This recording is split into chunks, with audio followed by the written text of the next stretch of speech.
అనంత భక్తి సనాతన ధర్మ ఛానల్కి స్వాగతం. ఓం శ్రీ గణేశాయ నమః. ఓం శ్రీ సరస్వతియే నమః. ఓం శ్రీ గురుభ్యో నమః. చంద్రసేనుడు కాశ్మీర రాజు. అతడి కొడుకు సుధర్ముడు. చంద్రసేనుడి మంత్రి గుణనిధి. రాజు కొడుకు సుధర్ముడికి మంత్రి కొడుకు తారకుడికి బాల్యం నుంచి స్నేహం ఏర్పడింది. వారి స్నేహం దినదిన ప్రవర్ధమానంగా సాగింది. రాజు కొడుకు మంత్రి కొడుకు ఇద్దరూ ఐశ్వర్యంలో పుట్టు పెరిగిన వారే. ఇద్దరూ అందగాళ్లే. అయినా వారికి రత్నాభరణాలను ధరించడం మీద ఏమాత్రం మోజు ఉండేది కాదు. వారిద్దరూ శివపూజా తత్పరులు. శరీరంపై భస్మ త్రిపుండ్రాలు, రుద్రాక్షలు ధరించేవారు. ఎందరు ఎన్ని విధాలుగా నచ్చచెప్పినా వారు రత్నాభరణాలను ధరించేవారు కాదు. ఆ బాలురిద్దరి ప్రవృత్తి మిగిలిన బాలురి కంటే కొంత విచిత్రంగా ఉండేది. ఒకనాడు పరాశర మహర్షి చంద్రసేనుడి వద్దకు వచ్చాడు. చంద్రసేనుడు ఎదురేగి పరాశరునికి స్వాగతం పలికి అతిథి సత్కారాలు చేశాడు. ఆయనకు ఈ విచిత్ర బాలురిద్దరిని పరిచయం చేశాడు. స్వామి, ఇతడు నా కుమారుడు సుధర్ముడు. అతడి పక్కనున్నవాడు నా మంత్రి కుమారుడు తారకుడు. వీరిద్దరి ప్రవర్తన కొంత వింతగా ఉంటుంది. మిగిలిన బాలల మాదిరిగా అలంకరణపై ఆసక్తి చూపరు. శరీరంపై నిత్యం భస్మతి పుండ్రాలు ధరించి రుద్రాక్షమాలలు వేసుకుని తిరుగుతుంటారు.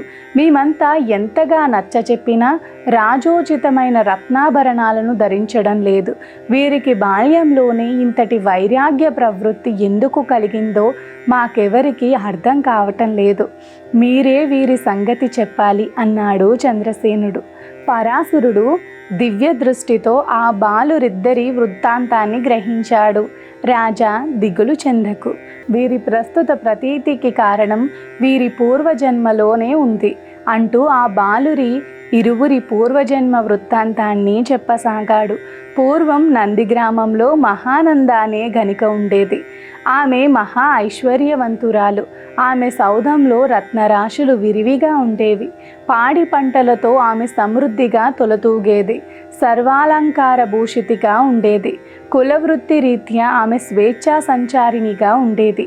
ఆమె శివదీక్ష తత్పరురాలు. తన ఇంట నిత్యం శివపూజ చేసేది. శివాలయాలకు విరివిగా దానాలు చేసేది. శివభక్తులైన బ్రాహ్మణులను ఆదరించి వారు కోరిన దానాలు ఇచ్చేది. వినోదం కోసం ఆమె ఒక కోతిని, ఒక కోడిని పెంచుకునేది. వాటికి భస్మ త్రిపుండ్రాలతోనూ రుద్రాక్ష మాలలతోనూ అలంకరించేది. వాటిని నాట్య మండపానికి తీసుకొచ్చి వాటితో ఆటలాడించేది. రుద్రాక్షలు ధరించిన కోతి బాలకునిలా ఆ గనిక ముందు నృత్యం చేసేది. కోతి నృత్యాన్ని చూసి కోడి కూడా నాట్యమాడేది. వాటి ప్రదర్శన చూపరులకు ఆనందం కలిగించేది. ఇలా చాలా కాలం గడిచింది. ఒకనాడు శివదీక్షాపరుడైన ఒక వర్ధక శ్రేష్ఠుడు ఆ గనిక ఇంటికి వచ్చాడు. భస్మతి పుండ్రాలు, రుద్రాక్షమాలలు, రత్న కంకణ, కేయూరాది ఆభరణాలను ధరించి చూడటానికి అపర కుబేరుడిలా ఉన్నాడు. మహానంద ఆ వర్తక శ్రేష్ఠుడిని సాదరంగా ఆహ్వానించి పూజించింది. అతడికి సపర్యలు చేసింది. అతడితో కబుర్లాడుతూ, మహాత్మా, మీరు ధరించిన రత్న కంకణం స్త్రీలు ధరిస్తే శోభిస్తోంది. మీ కంకణం ధరించాలని నాకు మక్కువగా ఉంది అని అంది. అంత కోరికగా ఉంటే నా కంకణాన్ని నీకిస్తాను. మరి దీనికి మూల్యంగా ఏమిస్తావు అన్నాడు ఆ వర్తకుడు. అయ్యా, నేను గనికను. మీ కంకణాన్ని నాకు అనుగ్రహిస్తే అందుకు బదులుగా 3 రోజులు మీకు భార్యగా నడుచుకోగలను అని బదులిచ్చింది. అందుకు సంతోషంగా సమ్మతించిన వర్తక శ్రేష్ఠుడు ఆమెకు తన కంకణాన్ని ఇచ్చాడు. దానితో పాటు రత్న ఖచ్చితమైన శివలింగాన్ని కూడా ఇచ్చాడు. ఈ శివలింగం నాకు ప్రాణప్రదమైనది. దీనిని జాగ్రత్తగా భద్రపరచు. దీనికి భంగం కలిగితే నాకు ప్రాణభంగమే అని చెప్పాడు.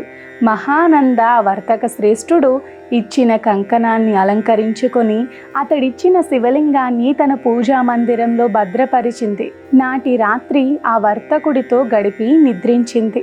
అర్ధరాత్రి వేళ అకస్మాత్తుగా ఆ గణిక ఇంట్లో మంటలు చెలరేగాయి. మంటల వేడికి మేలుకున్న గణిక ఇంట్లో కట్టేసి ఉన్న కోడికి కట్లు విప్పి వాటిని బయటకు విడిపించింది.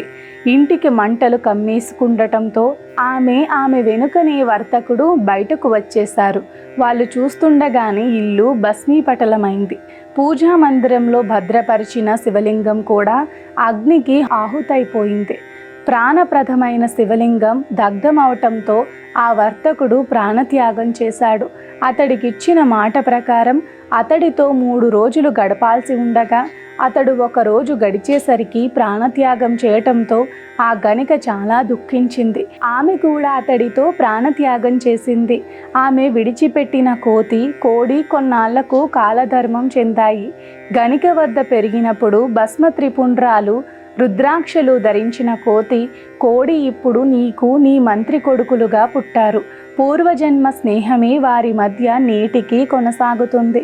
ధార్మికులైన వీరిద్దరూ మీ తరువాత జనరంజకంగా ప్రజలను పరిపాలించి చివరకు శివ సాన్నిధ్యాన్ని చేరుకుంటారు అని చెప్పాడు పరాశరుడు. సర్వే జన సుఖినో భవంతు, లోకా సమస్త సుఖినో భవంతు. గోవులను సేవించండి, గోవులను రక్షించండి.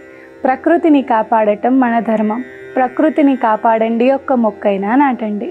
మానంతా భక్తి సనాతన ధర్మ ఛానల్ని తప్పకుండా సబ్స్క్రైబ్ చేసుకోండి.